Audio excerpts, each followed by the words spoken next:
사랑하는 성도 여러분, 부활의 기쁨과 산소망이 넘치는 은혜롭고 복된 삶이 되시기를 주님의 이름으로 축복합니다.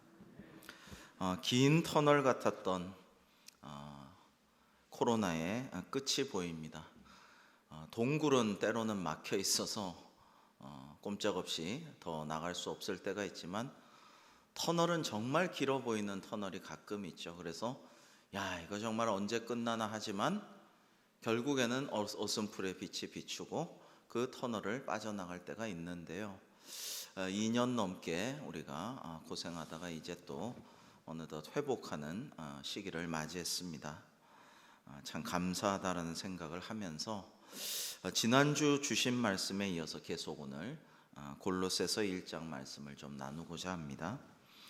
그리스도의 남은 고난을 주님의 몸된 교회를 위해서 자신의 몸에 채우고자 한 바울은 오늘 우리가 교독한 말씀에서 결론적으로 이를 위하여 내가 힘을 다하여 수고하노라 라고 말하고 있는데요.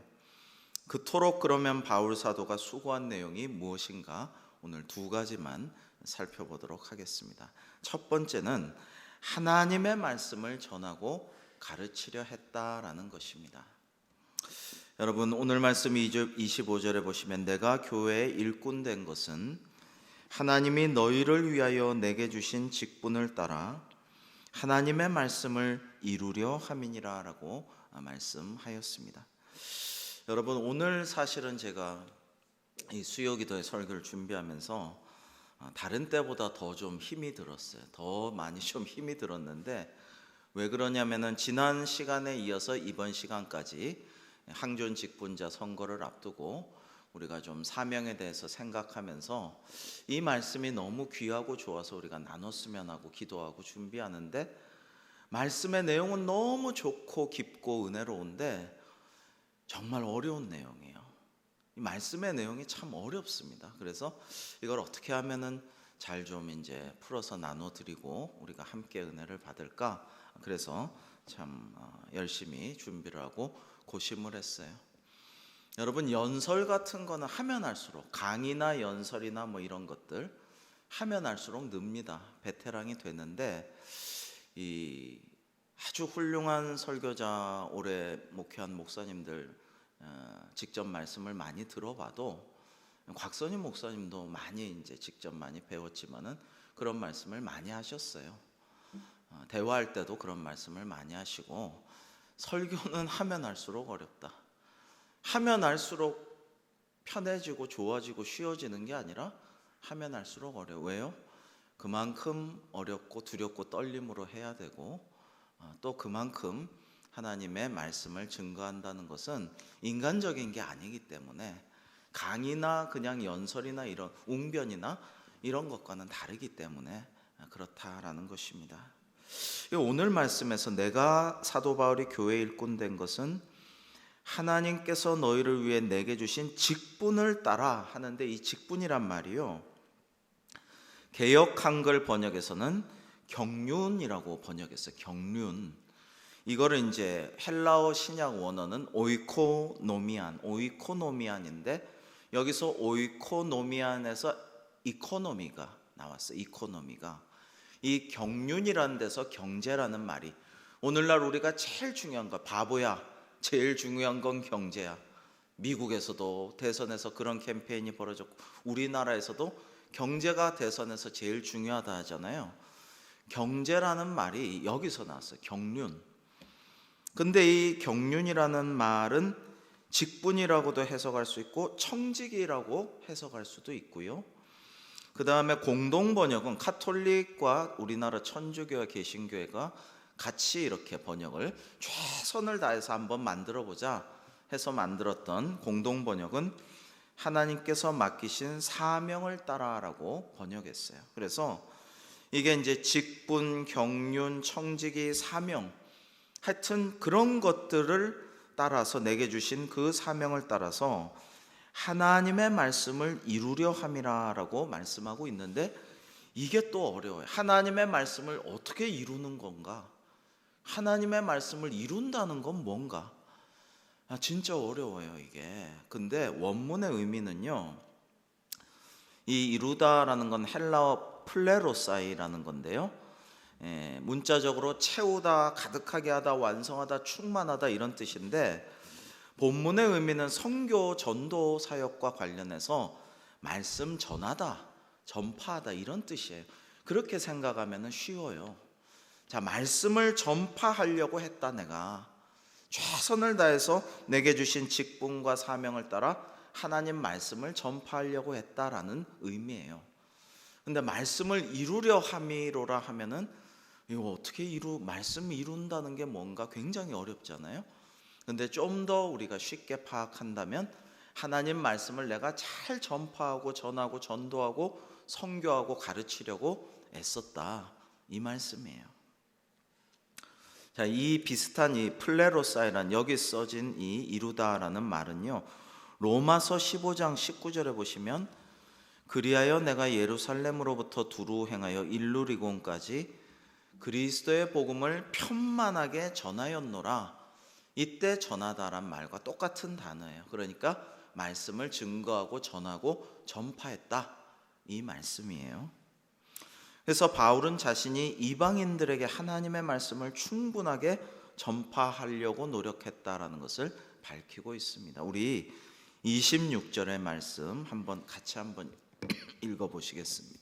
시작. 이 비밀은 만세와 만대로부터 감추어졌던 것인데 이제는 그의 성도들에게 나타났고. 아멘. 여러분, 이것도 참 어려운 말씀입니다. 아주 은혜롭고 깊지만 이 성경에 보면 하나님께서 우리에게 감춘 것 없이 다 신령한 지식을 너희가 알지 못하기를 원치 않는다. 너희가 신령한 지식을 알기를 원한다. 크고 놀랍고 신비한 비밀을 우리가 하나님께서는 알기를 원하시고 선지자들, 예언자들을 통해서 다 알려주시고 사도들 통해 가르쳐 주셨거든요.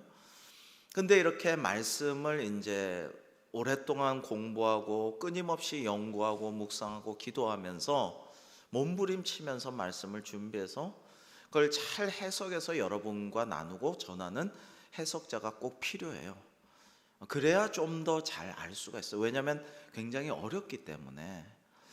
그래서 이제 사적인 성경 공부, 이게 교회와는 틀린 굉장히 재미있고 신선하고 뭔가 친근하고 나한테 쏙쏙 들어온다. 그러니까 어디 가서 누구네 집에서 성경 공부하자, 어디 센터 가서 공부하자, 가면 안 됩니다. 가시면 안 돼요. 사적인 성경 공부 하시면은 안 돼요. 이상한 비인가 무인가 아무도 제대로 훈련받지 않은 그런 공부를 해가지고 정말 코에 걸면 코걸이, 귀에 걸면 귀걸이 그런 식으로 해가지고 성경을 가르치기도 하고, 그 다음에 또 영적인 분별이 참 어려운데 이단들이 그런 성경 공부를 통해서 많은 사람들을 미혹하기 때문에 굉장히 성경 공부를 조심해서 해야 됩니다. 자, 그래서 이 비밀은 할 때 이 비밀이란 말의 헬라어 원어는 미스테리온입니다. 미스테리온. 근데 여기서 이제 미스테리라는 말이 나왔어요. 이게 미스테리하고 영어에도 보면 미스테리가 있고 시크리트가 있어요. 미스테리는 여기서 나온 말이에요. 이 신약 성경에서 나온 말인데 이 미스테리온이 신비, 신적 비밀, 하나님의 비밀이에요. 하나님께서 숨겨놓으신 비밀. 그런데 믿는 자, 사랑하는 자, 선택받은 자에게 전해주시는 놀라운 비밀. 근데 이제 이단들도 원래 신비주의라는 거, 이 미스테리에서 온 신비주의라는 것도 이단의 아주 초대교회로부터 계속 내려오는 전통적인 이단들인데, 신비주의자들은 그렇게 말해요. 야, 너 여기 와서 성경 공부해. 여기 와서 우리의 교리를 배워. 너무나도 신기하고 놀라운데 이건 아무나 가르쳐주는 거 아니야. 정말 특별히 선택된 사람들, 이 중에서 14만 4천 명만 천국 갈 건데 그 중에 한 명만 선택되니까 빨리 와야 돼. 이렇게 유혹을 하는데요. 근데 이 신비를요, 이 비밀을요, 오늘 말씀해 보시면 만세와 만대로부터 감춰졌던 것인데 이제는 주님의 성도들에게 나타났다. 이제는 예수님을 믿는 자들에게 다 평등하게 다 가르쳐 주시는 그런 신적 비밀이 되었다라고 분명하게 말씀하고 있는 거예요. 그러니까 교회에서 하나님의 말씀을 듣고 성경 공부하고 설교 듣고 하면은 깨달을 수 있도록 다 펼쳐 주셨다라는 거예요. 그전에는 이스라엘 백성들만 알 수 있었다면은 지금은 그렇지 않다라는 것입니다. 그래서 이것은 앞에서 말씀하신 하나님의 말씀과 상응하는 거예요. 하나님의 예정 가운데 영원전부터 감춰져 왔던 이 비밀, 정확하게는 신비, 세상의 비밀인 시크리트. 스파이들이 옛날에 소련과 쿠바 때문에 미국과 갈등을 핵미사일로 어쩌고저쩌고 할 때 사업가가 가가지고 사업가인 척하면서 쿠바에 소련의 여러 가지 비밀을 빼돌려가지고 영국과 MI6, 미국의 CIA 이런 데 줘갖고 그걸 먼저 알아가지고 그래가지고 이제 핵 위기를 케네디 대통령이 이제 해결했다. 그때 그 스파이가 캐갖고 온 비밀은 시크리트예요. 세상의 비밀이죠. 첩보. 근데 그런 첩보적인 비밀과 달리 하나님의 신비는 영적인 것인데, 그래서 영원전부터 감춰져 왔고 하나님의 종들에게만 나타났다. 이게 다니엘서 같은 데는 쫙 펼쳐져 있죠. 이 신비로운 이야기가 묵시, 감춰져 있고 숨겨져 있는 계시가 상징을 통해서 펼쳐지는 게 묵시 문학이죠. 다니엘서와 요한계시록.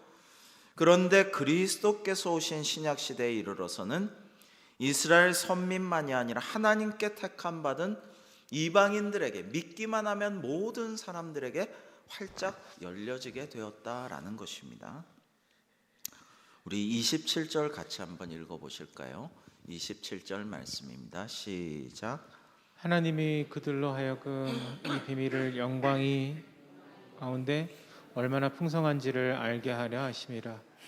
이 비밀은 너희 안에 계신 그리스도시니 곧 영광의 소망이니라. 아멘. 자, 이것도 말이 사실은 좀 어렵습니다. 그죠? 하나님이 그들로 하여금 이 비밀의 영광이 이방인 가운데 얼마나 풍성한지를 알게 하려 하심이라. 근데 좀 어려워요. 정말 열심히 많이 책을 읽어왔고 수사학도 공부했고 문장에 대해서도 공부했고 문학도 공부를 많이 하고 평소 즐기는 제가 읽어도 어려워요. 이 말이 무슨 뜻인가 좀 어렵단 말이에요. 그래서 사실은 이제 현대인의 성경이라든지 요즘에는 참 인기 있는 유진 피터슨 목사님의 성경이라든지 이런 성경들 보면 이 말씀이 이게 너무 잘 풀어져서 현대인의 언어와 정서에 맞게 문화적으로 싹 풀어져 있어서 무슨 뜻인지 읽으면 바로바로 알아요. 바울 서신들, 바울의 편지들 읽으면 바로바로 이게 이런 뜻이구나 알 수가 있어요. 근데 이렇게 쓰여져 있으면은 저부터도 좀 어려운데 여러분들도 어렵고 특히 청소년들이나 어린이들은 정말 이게 무슨 의미인가가 좀 어려울 거예요. 그래서 제가 아동부나 전도사 할 때나 청소년부 사역할 때는 쉬운 성경들을 아이들도 읽게 하고 청소년들도 읽고 또 이렇게 우리 교회 전체에서 쓰는 것과 대조해 가면서 성경 공부도 하고 설교도 하고 평소 그걸 읽고 활동을 할 수 있게 했는데 일단은 아이들이 이해하는 게 참 중요한데 좀 어렵다 많이 말이 그런 생각을 하는데요. 이렇게 해석하시면 돼요. 이게 이 비밀은 너희 안에 계신 그리스도니 곧 영광의 소망이라라는 말씀도 어려운데요. 공동번역과 같은 성경은 이 심오한 진리는 곧 이방인 여러분이 그리스도를 믿게 되었다는 사실과 또 그들도 영광을 차지하게 되리라는 희망입니다.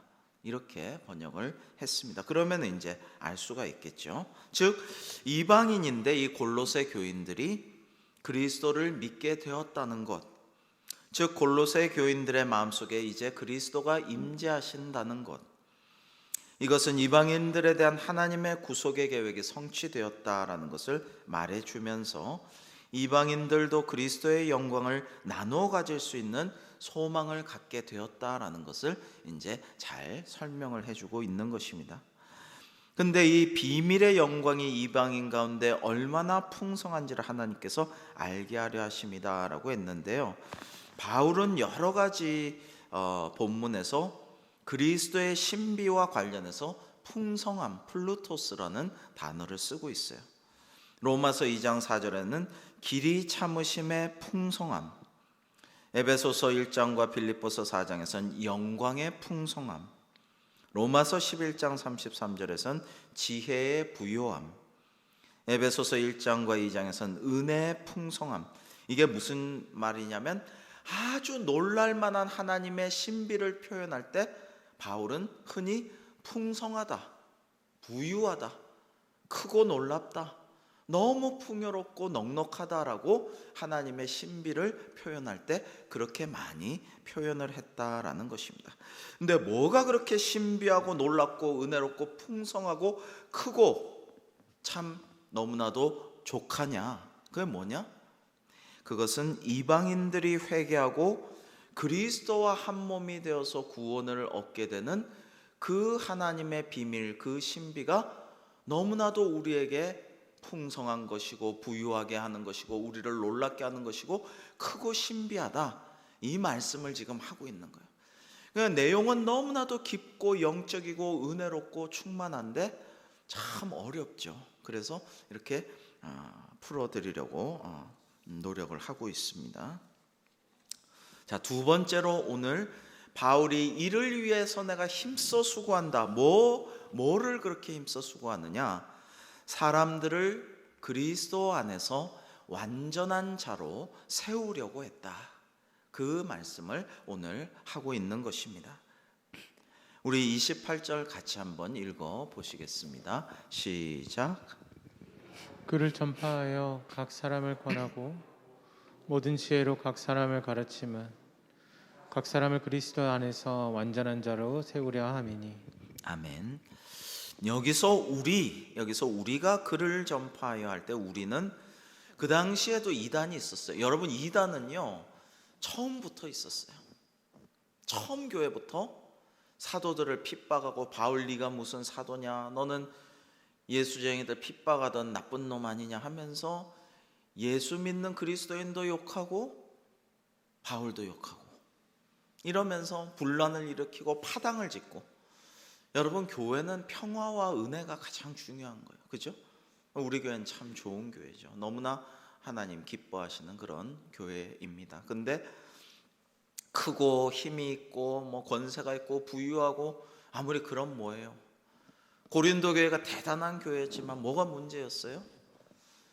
여러분, 이 교회가 막 파당이 여기저기 뭐 누구 파가 있고 아볼로 파가 있고 게바 파가 있고 뭐 여기저기서 파당이 있고 서로 세를 다투고 하나 되지 못하면 그건 안 되는 거예요. 한 몸이 돼야죠. 우리는 주님을 머리로 모시는 한 몸 한 지체인데 이게 여기저기서 지멋대로 행동하면은 한 몸이 아니죠. 그거는 교회의 본질에서 벗어난 것인데, 여러분, 이 이단들이 있었어요. 이 골로새 교회도 있었죠. 그래서 거짓된 진리를 가르치는 이단들과 그 적대자들과 반대로 바른 진리를 전파한 자들이 우리예요. 여기서 바울, 디모데, 에바브라를 의미합니다. 바울과 그의 일행은 다른 게 아니라 영광의 소망 되시는 그리스도만을 전했어요. 이방인에게도 옛날에는 이스라엘 선민이 아니기 때문에 죽을 수밖에 없는, 지옥에 갈 수밖에 없는 이 골로새 사람들에게도 영광의 소망, 우리도 부활하고 우리도 천국 시민 될 수 있고 우리도 구원받아 영생 복락을 누릴 수 있고 그리스도가 내 안에 내가 주님 안에 그리스도와 일치하고 연합할 수 있다라는 기가 막힌 하나님의 신비, 영광의 소망을, 그런 소망을 전했다라는 것입니다. 바울 일행은 각 사람을요 모든 지혜로 할 때, 이 모든 지혜는 세상 지혜를 다 끌어모아서 바울이 철학자라니까 뭐 그리스 철학 이런 걸로 한다 로마 시민권자니까 법을 끌어들여서 그게 아니고 여기서 모든 지혜는 성령님이 주시는 모든 지혜를 의미해요. 하나님이 주시는 모든 지혜, 충만한 지혜. 그래서 각 사람을 가르침은 각 사람을 그리스도 안에서 완전한 자로 세우려 함이라고 말씀하고 있습니다. 여기서 그리스도 안에서가 가장 중요해서 엔 크리스토. 이 바울이 그 성경에서 바울 서신에서 말씀하신 것 중에 가장 중요한 것 중에 하나가 그리스도 안에서라는 말씀이에요. 주님 안에서, 그리스도 안에서, 주 안에서. 이게 참으로 중요해요. 그래서 그리스도 안에서 완전한 자로 세우려고 권면하고 모든 지혜로 가르치는 것이 너무나도 바울 사역에서 중요한 것이었고, 이것을 위해서 너무나도 힘을 썼다. 이를 위하여 나도 내 속에서 능력으로 역사하시는 이의 역사를 따라 성령님의 역사를 따라서 성령님의 도우심과 인도하심을 따라서 힘을 다하여 수고했다라고 오늘 증거하고 있는 것입니다. 능력의 원천이 바로 그리스도이시고 성령님이시다. 그리스도께서 나를 이끌어 주시고 능력을 주시고 지혜를 주시고 할 말을 가르쳐 주시고 사랑의 은사를 주셔서 이 일을 힘을 다하여 수고할 수가 있었다. 뭘 하려고? 하나님의 말씀을 잘 전하여서 각 사람들, 교우들이죠, 성도들을 그리스도 안에서 완전한 자로 세우려고 내가 힘을 다해 수고했다라고 말씀을 하고 있는 거예요.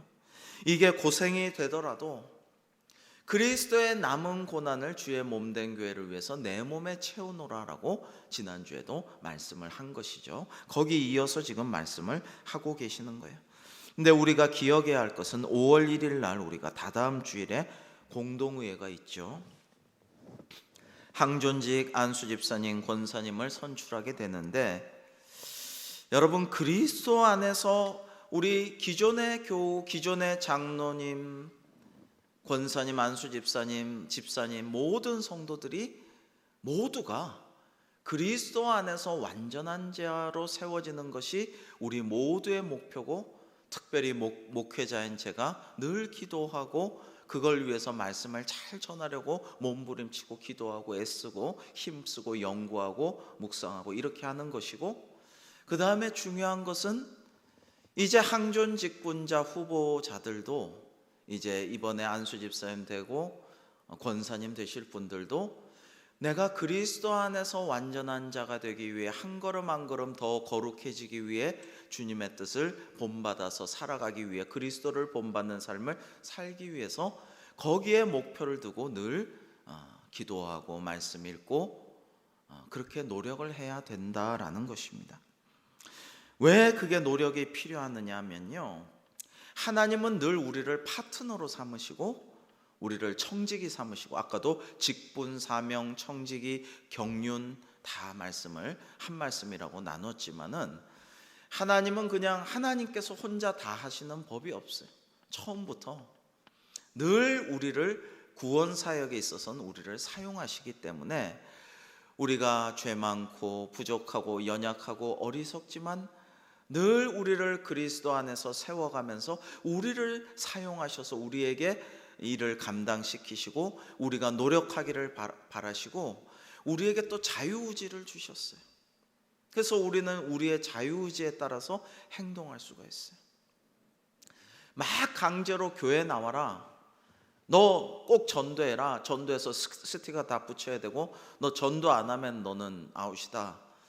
하나님은 사실은 우리의 마음을 이렇게 두드리시고, 근데 이제 유명한 홀트의 그림에 보면은 하나님이 문 밖에 서서 이렇게 등잔을 들고 밤에 일부러 찾아오셔서 왕관을 쓰신 하나님이 문 두드리시는데 그 집의 문에는 밖에서 이렇게 여는 문고리가 없죠. 안에서 열어줘야 문이 열릴 수 있는데, 그게 이제 우리의 마음 문을 두드리시는 주님을 상징한 아주 귀한 명화죠. 우리의 자유의지를 존중하시고 우리가 힘써 노력해서 주님의 뜻을 순종하면서 따라가기를 원하신다라는 것이에요.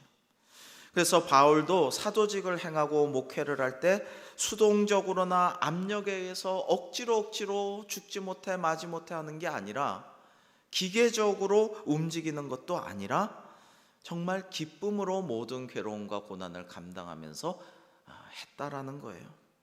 왜냐하면 하나님을 우리는 가축처럼, 노예처럼, 기계처럼 부리시는 게 아니기 때문에 하나님의 은혜에 감격해서 자발적으로 하는 거죠.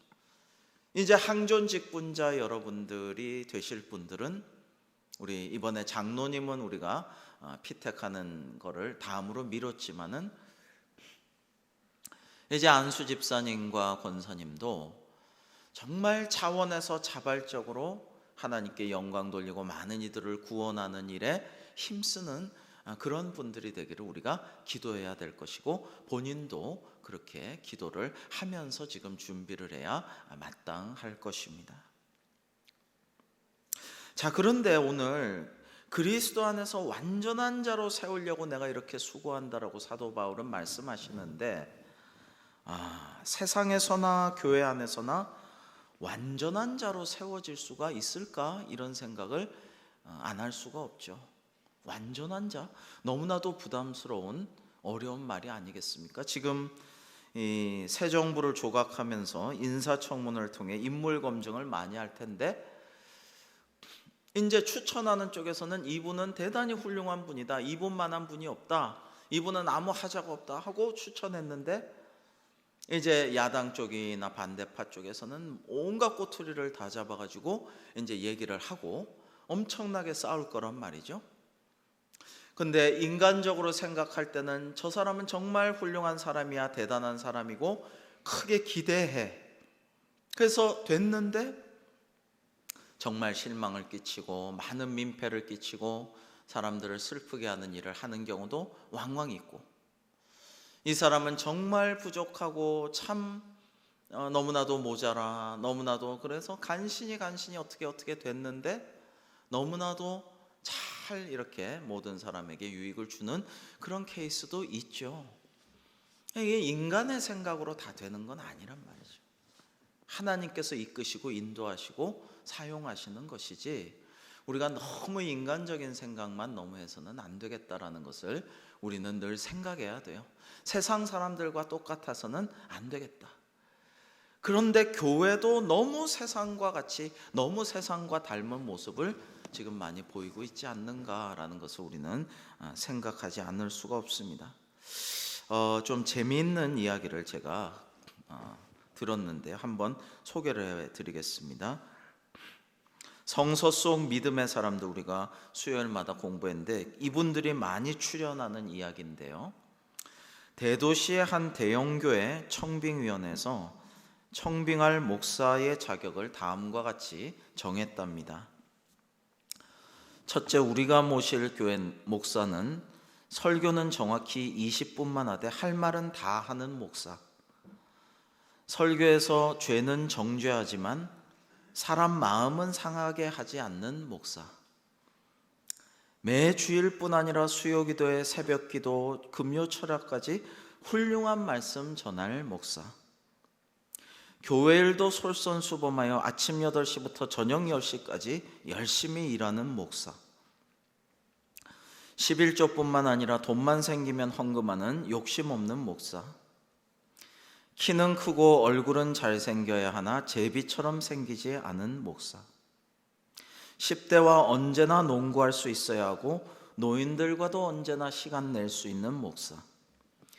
유머 감각은 풍부하나 언제나 신중하고 실수가 없는 목사. 매일 교인들에게 15통 이상의 전화를 하나 사무실은 떠나지 않는 목사. 매일 구령 열정에 불타 전도에 힘쓰되 교회 기도실은 24시간 지키는 목사. 자, 이 청빙위원회는 이러한 기준 조건에 부합하는 목사를 찾아서 몇 달간 새 목사님을 구하기 위해서 후보자들을 만나보고 인터뷰해보고 교인들에게 이러한 보고서를 냈다고 합니다. 자, 청빙위원회 보고서가 이렇게 나왔답니다. 그동안 수많은 목사 후보자를 만난 결과를 다음과 같이 보고 드립니다. 아담 목사는 좋은 사람이지만 부인과 숲속에서 벌거벗고 돌아다니는 사실이 발견됨. 노아 목사는 120년이나 되는 긴 목회 기간 중에 비현실적이고 낭비적인 방주 건축에만 몰두했고 말년에 포도주에 취해 추한 실수를 했음.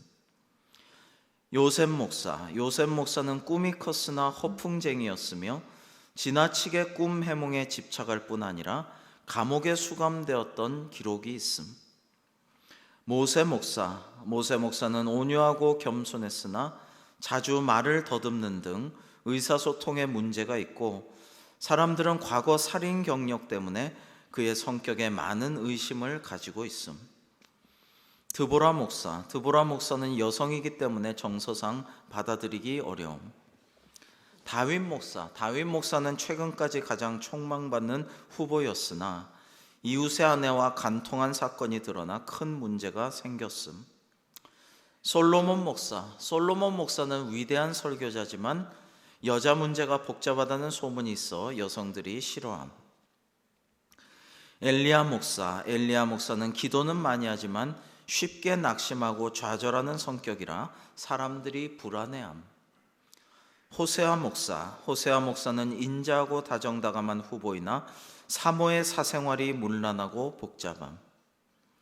세례 요한 목사는 침례교 출신 목사로 열정도 있고 고생도 많이 했으나 메시지가 너무 직설적이고 사택에서 안 살고 전원 생활만 고집하여 곤란함.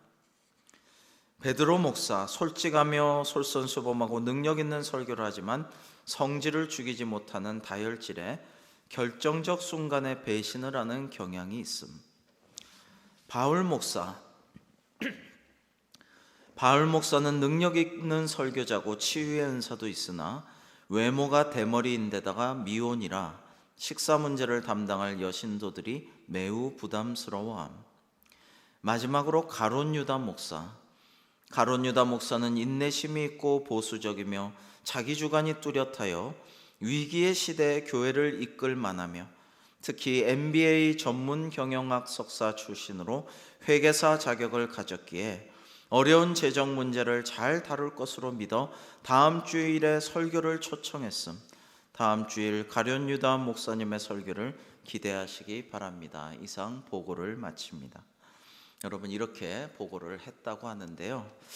재미있는 성경 속의 인물들 이야기지만 많은 교훈이 담겨 있습니다. 정말 진짜 그렇다라는 생각을 고개를 끄덕이는 대목이 많아요.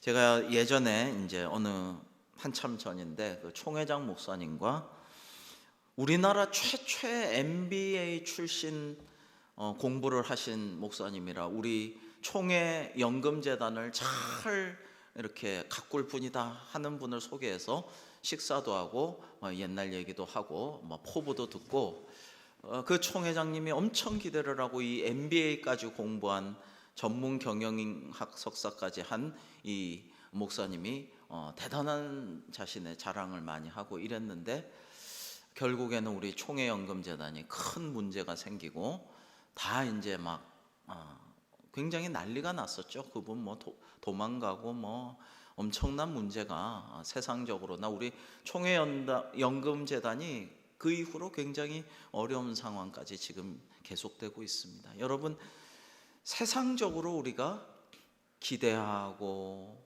굉장히 좋게 보고 이러던 사람들이 많은 문제를 일으키는 경우가 많아요. 그러나 참 저 사람이 뭘 할까? 아직은 너무 연약하고 아직은 너무 미숙하고 참 답답하다. 그런데 하나님께서 쓰셔서 귀한 일들을 감당케 하고 많은 일들을 대기만성하는 분들을 많이 보게 됩니다. 이 세상에 완전한 목사는 없죠. 그러나 개인이나 교회가 너무 인간적이고 세속적인 잣대로 또는 원하는 바를 내 생각과 내가 원하는 것을 너무 관철하고 지나치게 검증하고 고집하려고 나아가다 보면 생각지도 못한 문제에 봉착할 수가 있습니다. 목사만 그런 게 아니죠. 교회 모든 지도자, 직원, 항존 직분자, 장로님, 안수 집사님, 권사님 모두에게도 마찬가지입니다. 완전한 사람은 없으며 누구나 하자가 있고 부끄러운 과거도 있고 지금도 좋은 점만 있는 게 아니라 결점과 약점도 다 지니고 있죠. 근데 그렇다면은 뭐가 중요하냐? 뭐가 중요하냐? 그리스도 안에서라는 것이 핵심이라는 거예요. 그리스도 안에서 완전하라는 것이 핵심이에요. 그리스도 안에 있으면 우리는 거룩한 성화의 길을 한 걸음씩 걸어갈 수가 있으며 자기를 쳐서 주님의 뜻에 나를 복종시킬 수가 있으며 하나님께서 기뻐하시고 이웃에게도 덕을 끼쳐 주님께 영광 돌리는 성도의 삶을 살아갈 수가 있어요. 어떻게 하면? 그리스도 안에 있으면. 이게 핵심이에요.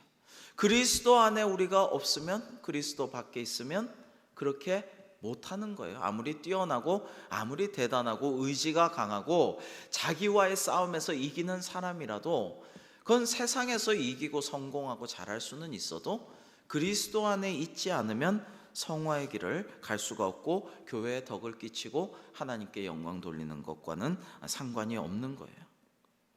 그래서 5월 1일 선거도 그런 마음으로 후보자는 기도하고 교우들은 그렇게 겸손히 그리스도 안에 있기를 노력하는 그런 후보들을 선출하려고 기도하면서 우리가 나아가야 되겠습니다. 여러분, 완전할 수 없는 우리에게 하나님께서 완전하라고 성경 곳곳에서 명하고 계셔요. 아브라함에게 나는 전능한 하나님이라 너는 내 앞에서 행하여 완전하라고 하셨고요. 또 신명기에서도 너는 내 하나님 여호와 앞에서 완전하라. 또 하나님은 내가 거룩하니 너희도 거룩하라. 예수님께서도 그러므로 하늘에 계신 너희 아버지의 온전하심과 같이 너희도 온전하라 했는데 어떻게 온전할 수 있나요?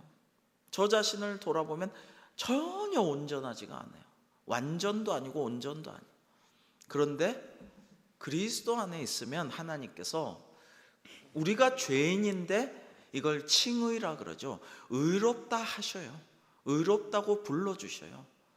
죄인이지만 그리스도 안에 있는 자에게 하나님을 믿고 주님을 영접하고 힘써 성화의 길을 걸어가려고 애쓰는 사람들에게, 그런 성도에게 너는 의롭다라고 인정해 주셔요. 하나님의 의는 완전하고 죄가 없으시고 흠이 없으시므로 하나님의 의 안에 있는 사람, 하나님이신 그리스도, 하나님의 아들이시고 우리를 대속하신 그리스도 안에 거하는 자는 하나님이 보시기에 완전한 거예요. 이제 애가 많이 커서 이제 좀 있으면 이제 직장도 갈 텐데 옛날 생각이 나더라고요. 그 옛날에 저희 첫째 아들을 우리 할아버지 되는 저희 아버님께서 참 신재는 애비야 완벽하게 생겼잖아 이렇게 말씀하셨어요. 그러니까 할아버지가 보기에는 아무 흠이 없고 완벽하게 세상에서 제일 잘생겼다는 거예요. 아무 눈, 코, 입, 이목구 아무 흠이 없고 완벽하다는 거예요.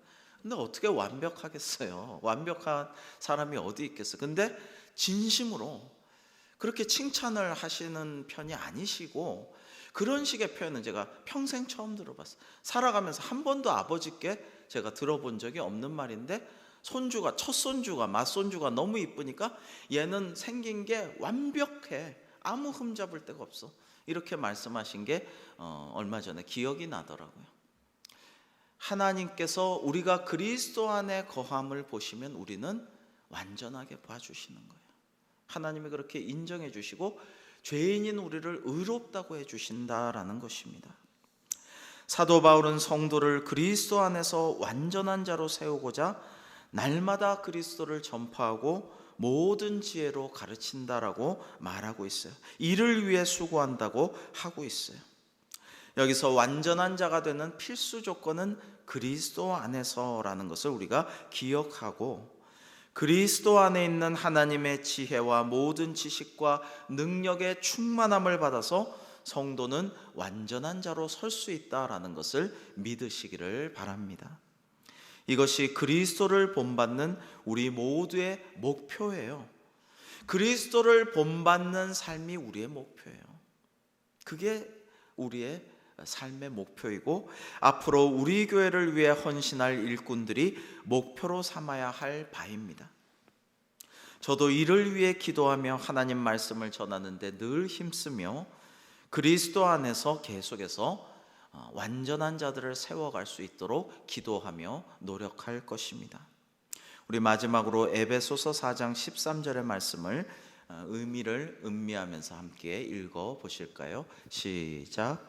우리가 다 하나님의 아들을 믿는 것과 아는 일에 하나가 되어 온전한 사람을 이루어 그리스도의 정성한 분량이 충만한 데까지 이르리니. 아멘. 여러분, 이 사도 바울이 세상에서 살 때 그리스도인들을 잡으러 다니고 구속영장 가지고 막 쫓아다니고 할 때는 얼마나 교만했겠어요. 내가 가말리엘 문화지, 로마 시민권자지, 내가 대단해서 구속영장 청구해서 사람들 막 잡으러 다니는 권능이 있는 그런 사람이지, 교만이 하늘을 찔렀을 겁니다. 근데 다메섹 도상에서 예수님을 만나고 직분을, 사명을, 청지기 사명을 감당하게 되었어요. 성령 충만하고 그 다음에는 어떻게 돼요? 그 다음에는 모든 고난도 기쁨으로 감당하고요. 그리고 수많은 컴플렉스와 누명과 질시와 뒤에서 저주하고 욕하는 손가락질이 많았거든요. 네가 무슨 사도냐 하는 사람이 너무 많았거든요. 너 스파이 아니냐, 첩자 아니냐, 이중 첩자 아니냐, 이렇게 막 전도한다고 교회 깊숙이 들어가 위장 취업해가지고 싹 굴비 엮듯이 쫙 이제 우리 다 구속시켜서 데려가려는 거 아니냐, 이런 의심의 눈초리가 많았거든요.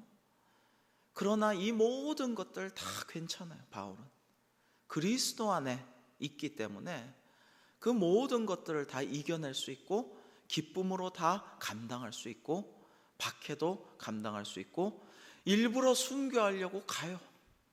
순교 안 할 수 있는데 끝까지 선교하기 위해서 그 길로 십자가의 길을, 자기 십자가를 지고 주님을 따라갑니다. 5월 1일에는 정교인 연합예배를 대광교회 온 가족이 함께 드리고 예배 후에는 공동의회로 앞으로 우리 교회 위에 귀하게 헌신할 신실하고 충성된 일꾼을 선출할 터인데요. 앞으로 그리스도 안에서 완전한 성도로 세워져서 말씀을 전파하고 주님의 몸된 교회 위에서 고난도 감당하며 헌신하는 귀한 일꾼들이 선출되도록 지금부터 계속해서 꼭 기도해 주시기를 바랍니다.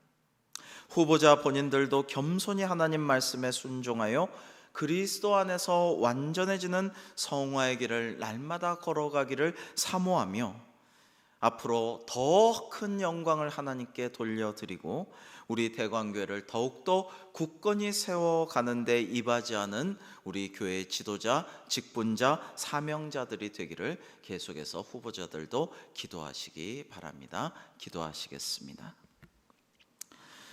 하나님 아버지, 오늘 주신 사도 바울의 하나님의 말씀을 통하여서 저희가 그리스도 안에서 완전한 성도로 세워지기를 사모하며 늘 말씀을 잘 전할 수 있도록 저희를 사용하여 주시고 우리 모두 말씀과 기도에 힘써서 주님의 몸된 교회를 위하여 이 어려운 시기에 고난도 감당하며 충성과 헌신을 하는 우리 모두가 되게 하시고 또 이번에 그러한 귀한 일꾼들이 안수집사, 권사로서 선출될 수 있도록 주님 역사하여 주시옵소서. 예수님의 이름으로 기도하옵나이다. 아멘.